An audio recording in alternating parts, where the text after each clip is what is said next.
Aujourd'hui, on voit comment retoucher une photo fleur. Une photo avec une fleur. C'est ça, hein. C'est ce qui est noté aujourd'hui.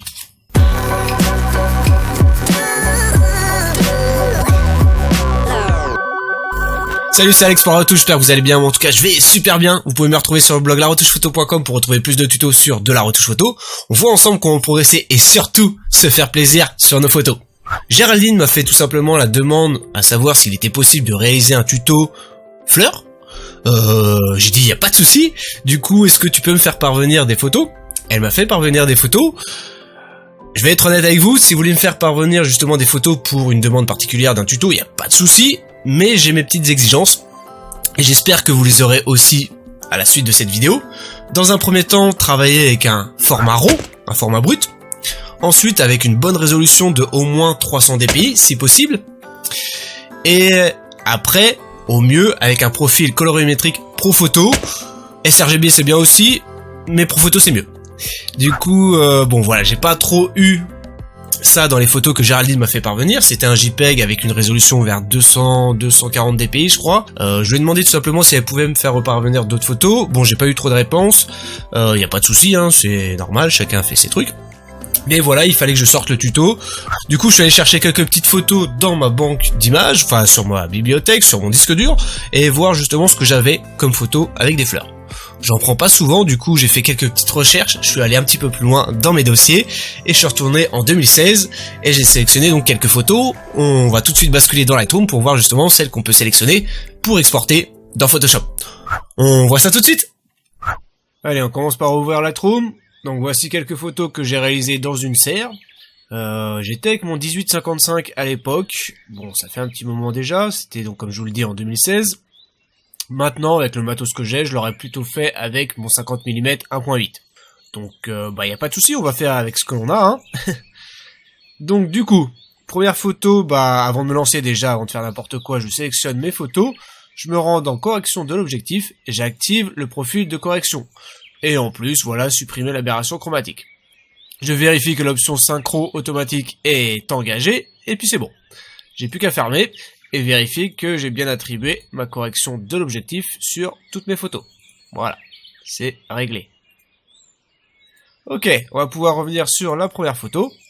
Donc on va commencer par regarder un petit peu ce qu'on a. Donc déjà en termes de netteté, bon, je suis pas hyper net, hein.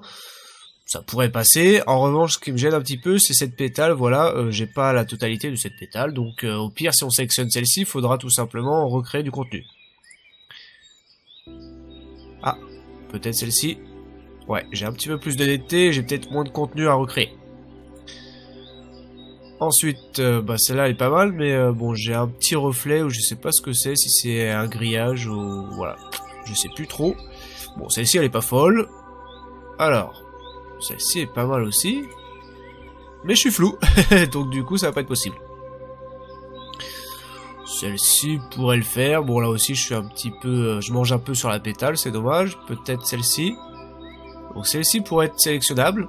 Enfin, je pourrais la sélectionner, du moins. Et recréer, justement, de la matière. Sauf que je suis pas non plus hyper net.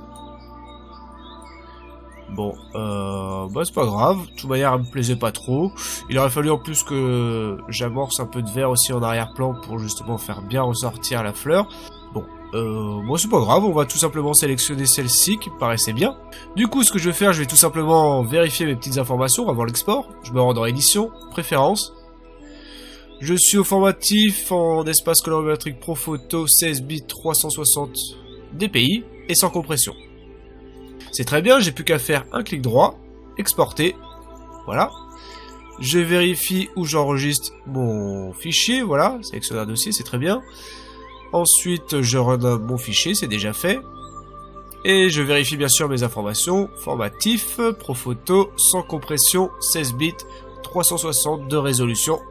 On peut exporter. Voilà, maintenant que c'est fait, on va pouvoir se lancer dans Photoshop et voir un peu ce qu'on peut en faire. Du coup, on glisse notre photo, voilà, au formatif dans Photoshop. Et je vais tout simplement commencer par sécuriser mon travail avec un CTRL-J. Hop, que je renomme base. Et on va tout de suite commencer par améliorer la lecture sur notre photo avec l'outil recadrage. Du coup, raccourci C pour activer cet outil, je me mets sur un 4/5e, c'est très bien, et je bascule sur la gauche. Voilà, j'évite tout simplement de couper ma feuille. Voilà, on essaye d'avoir un maximum d'informations. Et je vais tout simplement valider avec la touche entrée et faire ça en 2 étapes parce que voilà, j'aimerais tout simplement recréer le contenu de ma pétale histoire de la voir en entière. Du coup, je remets un clic pour réactiver mon outil recadrage et je vérifie bien d'avoir l'option cocher contenu pris en compte. Et on va tout simplement utiliser l'algorithme de Photoshop pour recréer du pixel. Et je pense que ça devrait le faire juste ici. Voilà, je vérifie en haut. Je voulais pas avoir la petite tache rouge là, donc je vais peut-être descendre encore un peu. Donc là, je vérifie tout simplement ce que je coupe pas trop d'informations. Et je pense que ça va me convenir comme ça. Je valide avec la touche entrée. Voilà. Donc on va essayer de recréer un petit peu une pétale. Voilà. Alors, je vais prendre mon lasso préféré, mon lasso polygonal. Hop. Voilà, je reprends une pétale qui semble similaire. Je fais un CTRL-C, un CTRL-V pour créer une copie. Voilà. Alors, on va essayer de trouver sa bonne taille. Histoire que celle-ci soit pas trop grande quand même. Je pense qu'ici on est plutôt pas mal. CTRL-T pour revoir sa taille. Et j'ajuste. Et je vais pouvoir donc créer un masque de fusion. Me mettre sur mon pinceau avec le raccourci B. Voilà. Et je me mets surtout sur du noir avec une forme douce. Voilà, histoire d'avoir de bonnes transitions. On va passer sur une opacité à 40% histoire de pas perdre trop de temps. Et on va revoir notre taille de pinceau. Alt et clic droit. Voilà, je laisse glisser ma souris sur un axe horizontal. Voilà, et je vais pouvoir commencer à enlever certains pixels. Donc là déjà je vois que j'y suis allé un petit peu trop. Voilà. Je me remets sur du blanc pour refaire réapparaître. Ok. Je me remets sur du noir pour faire disparaître.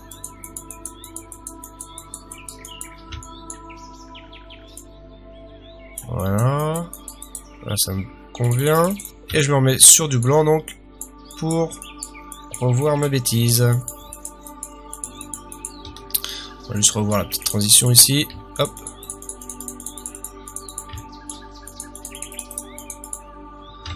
Donc moi je veux quelque chose de propre quand même.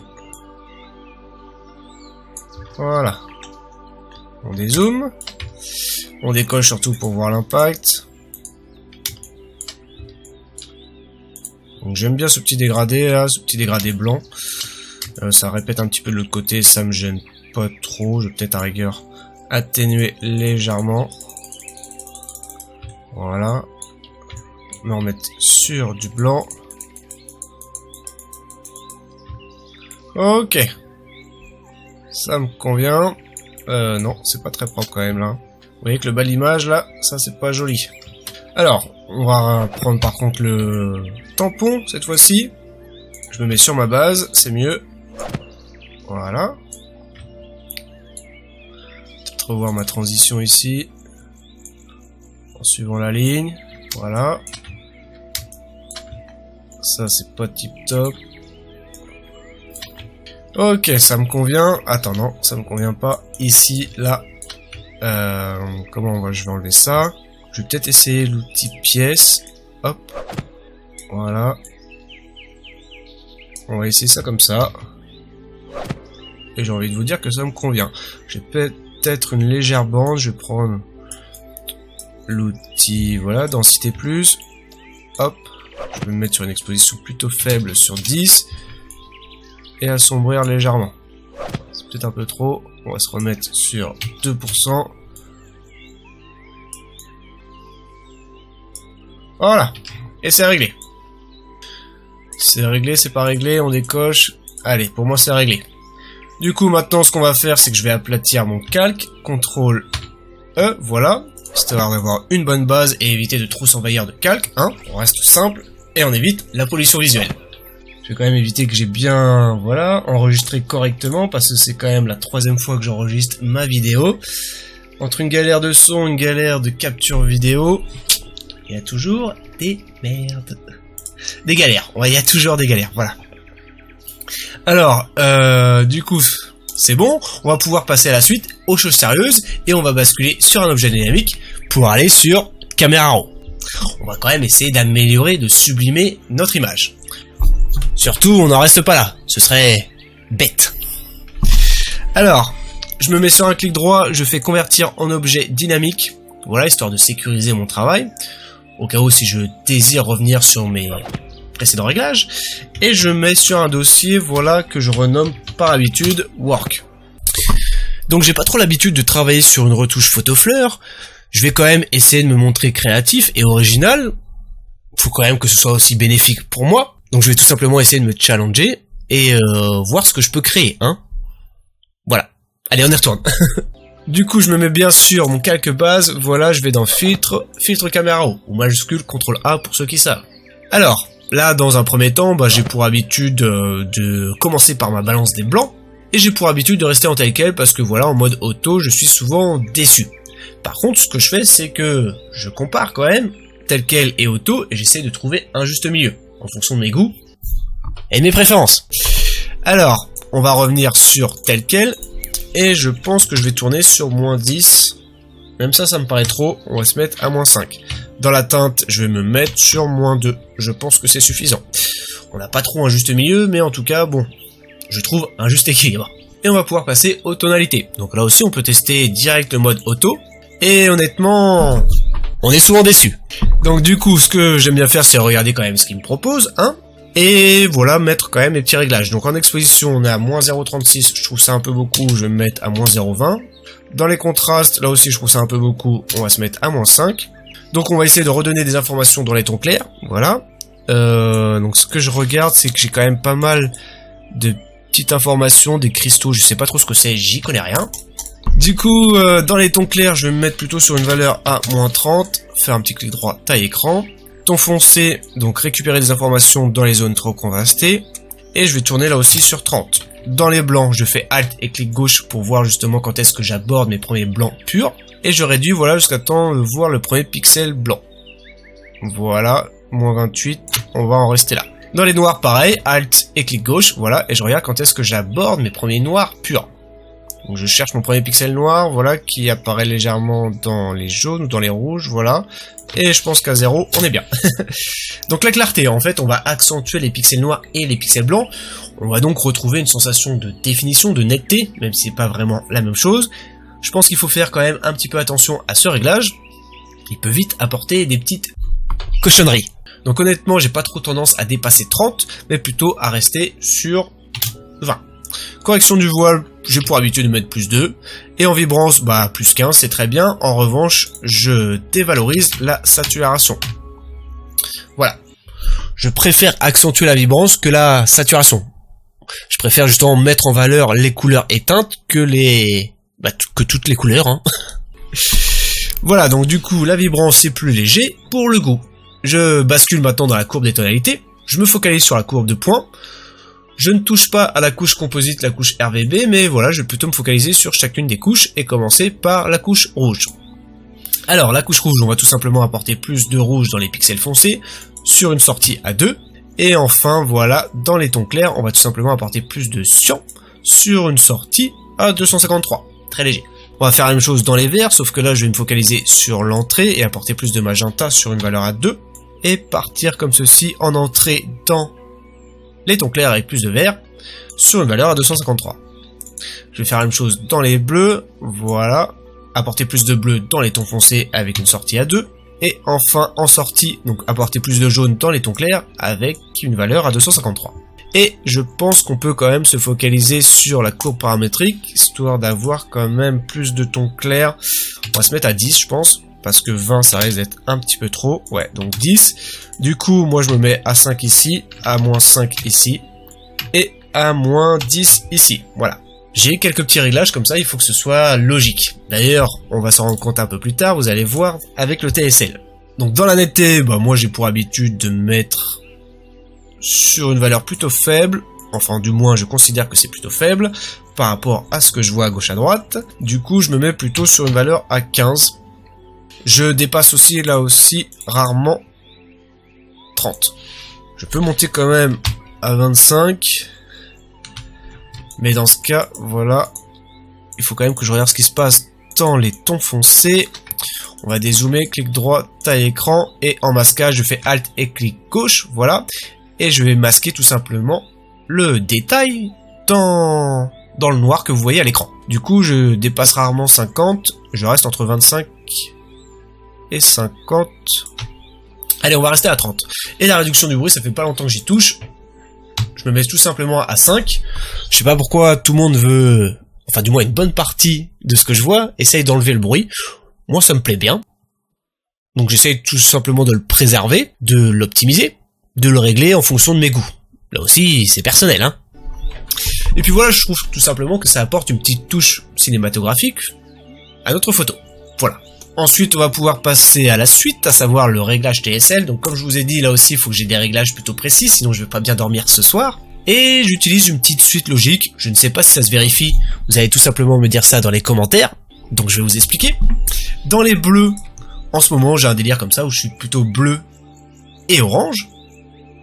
Donc du coup, je privilégie le bleu sur une valeur à -30, voilà, limite cyan. Et comme je vous ai dit, j'utilise une suite logique dans mes réglages. Je me mets à -20, à -10 dans les magentas, ce qui me fait arriver dans les rouges sur une valeur à 0. Du coup, j'augmente pour avoir plus d'orange comme je vous ai dit, histoire de privilégier le bleu et l'orange. Du coup, je me mets à +10. Dans les jaunes, ça me fait revenir à 0. Et dans les verts, j'arrive à -10. Dans les turquoises, j'arrive à -20. Et comme je vous ai dit, donc j'utilise une suite logique dans mes réglages pour avoir une belle courbe dynamique. Je sais pas si ça se vérifie, mais en tout cas, ça semble convenir à mes préférences. Du coup, on passe à la saturation, et comme je vous ai dit, je privilégie deux couleurs, le bleu et l'orange, donc j'augmente de 5, généralement, voilà. Et pareil, dans le bleu, généralement à 5. La luminance, j'y touche pas, ça me convient, je passe au virage partiel, que je ne touche pas. Vous pouvez bien sûr y toucher si vous le souhaitez, donc vous revoyez votre teinte, vous avez l'impression qu'il se passe rien, c'est normal, il faut toucher à la saturation, voilà, pour avoir une différence. Et là, vous rebougez votre curseur en fonction de la barre chromatique. Et vous voyez que, bon, moi je trouve ça un peu chelou quand même, donc j'y touche pas. Mais dites-moi tout simplement si vous y touchez, et dites-moi vos petites astuces. Et voilà, donc ton foncé, j'y touche pas non plus. Je passe à la correction de l'objectif. J'y touche pas, et je touche encore moins à ce vignettage là, je préfère me focaliser sur celui-ci. Donc, dans le grain, là aussi je me mets sur une valeur généralement à 15, voilà. La cassure, j'y touche pas, et dans le niveau, j'utilise, voilà, une faible valeur, enfin, ce que je trouve plutôt faible, sur une valeur à -15. Surtout, vous m'apportez pas de vignettage positif, sinon, comme vous l'avez compris, on va pas s'entendre, les années 80, les années 90, c'est fini, donc le vignettage positif est à proscrire.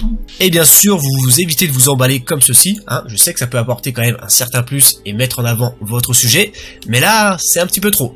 Donc du coup, essayez de rester sur une valeur à aller à -15, -30, grand max. Encore une fois, c'est personnel. Donc, niveau, je me mets à -15, et le reste, j'y touche pas, parce que ça me convient. Pas besoin de chipoter, hein. C'est tout bon. Du coup, on arrive sur l'étalonnage, et histoire de rejoindre un petit peu la suite logique que j'ai mise en place dans le TSL, dans le bleu primaire, je me mets sur une valeur à -30. Et dans le rouge primaire, du coup, je vais me mettre pareil, mais là, à +30 sur une valeur positive. Voilà, donc ce qui me permet de me focaliser sur le cyan et sur le orangé rouge, voilà. Ok, et je touche pas à la saturation et pas trop au vert primaire, j'aime pas trop. Donc voilà, une fois que je suis satisfait de mes réglages dans l'étalonnage, je vais pouvoir, je pense, vérifier une dernière fois mes réglages de base, bam bam bam. Comme je vous ai dit, j'ai plus ou moins l'habitude de mettre en place les mêmes réglages. Je vais juste augmenter, voilà, les blancs, et je pense que c'est bon, je vais pouvoir valider avec OK.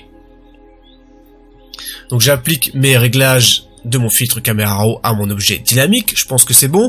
On va pouvoir quand même valider son travail en désactivant l'œil, voilà, comme ceci, et en rendant invisible le filtre caméra raw. Voilà, ça me paraît quand même plus intéressant déjà. Bon voilà, je pense que ça apporte quand même un sacré plus de finaliser avec le module caméra raw et de travailler sur l'étalonnage.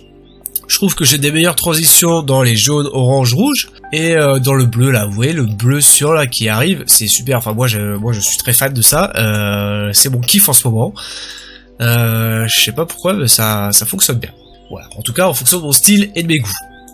Donc bon voilà, ce genre de retouche photo c'est sympa, mais moi c'est pas le genre de photo où vraiment je m'éclate, donc j'ai besoin de pousser un petit peu plus loin le truc et de me montrer un petit peu plus créatif. Donc on va essayer d'aller un petit peu plus loin.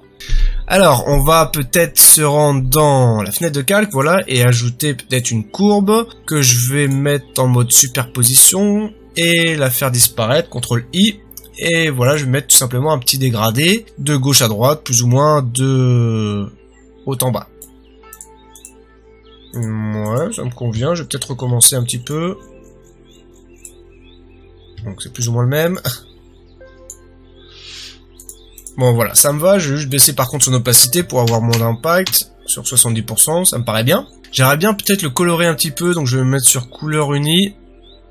Il y a une couleur que j'apprécie bien en ce moment, c'est 255 à 150 si je me souviens bien, et voilà, 0 dans les bleus. Ok, je vais par contre faire disparaître mon masque de fusion, j'en ai pas besoin. Toi aussi tu peux dégager, voilà, et je vais écréter pour avoir un impact seulement sur ma courbe. Donc c'est clairement un peu violent, on va peut-être se mettre en revanche en mode couleur, ok. Baisser son opacité sur 70%.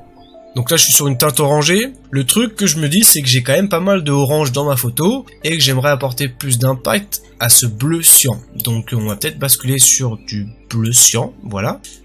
Comme ceci. Si je pointe, voilà.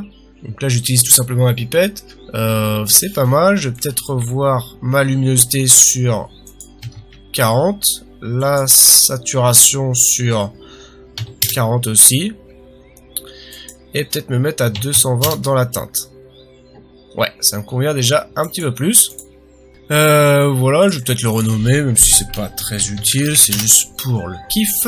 Et voilà, j'aimerais encore aller un petit peu plus loin, me rendre sur internet. Comme vous avez pu le voir dans le dernier projet, je vous mets le lien juste ici d'ailleurs, si j'y pense, sur le projet des 4000 abonnés. En ce moment, je suis vachement sur les particules. Voilà, c'est mon kiff en ce moment, le jaune, orange et les particules. Je prends vachement de plaisir à mettre ça en place. Je vais essayer de répéter un peu l'exercice. C'est mon kiff. Donc je vais me rendre sur texture particules sur Google, voilà, voir ce qu'il me propose. Basculer dans images.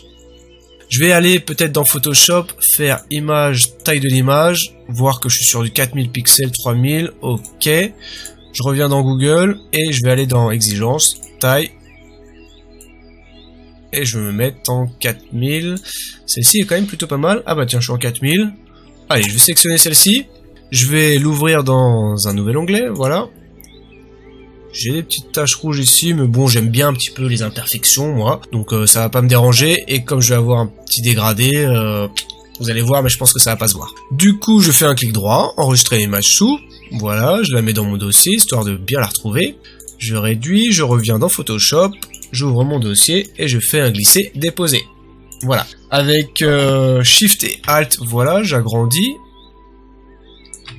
Je valide avec Entrée. Et je vais tout simplement basculer le mode de fusion en mode éclaircir, voilà. Et puis après, bah, je pense que je vais écréter pour avoir un impact sur mon dégradé bleu et surtout sur ma courbe. Ok.